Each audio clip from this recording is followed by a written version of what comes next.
पूरे football history का सबसे ज़्यादा खतरनाक ट्रांसफ़र बताया जाता है Luis Figo to Real Madrid, क्योंकि इस ट्रांसफ़र के अंदर लुइस फिगो की जान जाते जाते ऑलमोस्ट बच गई थी।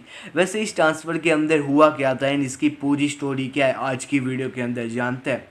ये स्टोरी की स्टार्टिंग होती है जब लुइस फिगो बहुत बड़े स्टार बन जाते हैं बार्सिलोना के। इस समय के अंदर पूरे वर्ल्ड के अंदर उनका बहुत ज़्यादा नाम था and he was the most loved player at the time.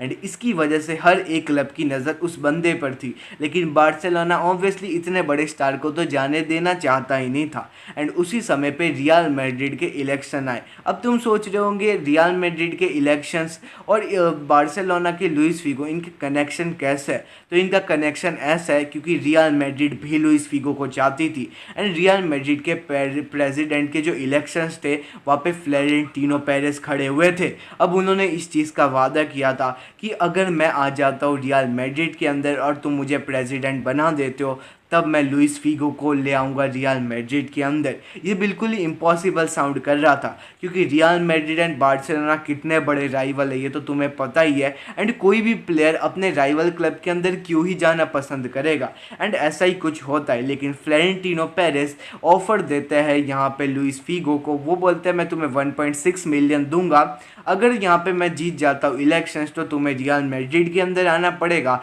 लेकिन अगर मैं इलेक्शन नहीं जीता तो तुम्हें 1.6 मिलियन मिल जाएंगे। अब लुइस फिगो को लगता है ये बंदा तो कभी भी प्रेसिडेंट नहीं बन सकता, क्योंकि उस समय फ्लोरेंटिनो के प्रेसिडेंट बनने के उतने ही चांस थे जितने हैरी केन के ट्रॉफी जीतने के। तो ऐसा ही कुछ होता है जब यहाँ पे वो इस चीज़ को एक्सेप्ट कर लेते हैं। लुइस फिगो बोलते हैं मैं 1.6 मिलियन रख लूँगा, क्योंकि उनके एजेंट उन्हें बोलते हैं कि ये बंदा बिल्कुल भी यहाँ पे प्रेसिडेंट के इलेक्शन जीतेगा, ऐसा हो ही नहीं सकता है। लेकिन उसके बाद बहुत बड़ी शॉकिंग चीज़ होती है जहाँ पे फ्लोरेंटिनो पेरेस बन जाते हैं रियल मैड्रिड के प्रेसिडेंट। वो इस इलेक्शन को जीत जाते हैं। उसके बाद जैसा उन्होंने वादा किया था कि मैं लुइस फिगो को लाऊंगा, तो उन्होंने पहले से ही जो क्लॉज बना रखा था। एंड उस समय लुइस फिगो की यहाँ पे बाई आउट क्लॉज था 38 मिलियन का, जो उस टाइम के अंदर वर्ल्ड रिकॉर्डिंग था। लेकिन तो भी फ्लोरेंटिनो पेरेस ले आते हैं लुइस फिगो को, जहाँ पे लुइस फिगो नहीं चाहते थे वो रियल मैड्रिड के अंदर आए, लेकिन उनकी जो छोटी सी गलती थी, थोड़े से पैसों के लिए उन्होंने एक क्लॉज को साइन कर दिया, जिसकी वजह से उन्हें रियल मैड्रिड के अंदर आने लगा। लेकिन अभी तो स्टोरी की स्टार्ट भी नहीं हुई है, क्योंकि कोई बंदा राइवल क्लब में गया तो उसकी जान तक कैसे बात आई। तो पहले ही मैच जो उनका एल क्लासिको होता है उसके अंदर जब वो कैंप नू के अंदर कदम रखते हैं, कैंप नू जो बार्सिलोना का स्टेडियम था, जब वो वहाँ पे रखते हैं तो लिटरली हर एक बार्सिलोना का फैन उन पर बहुत ज़्यादा गुस्सा होता है।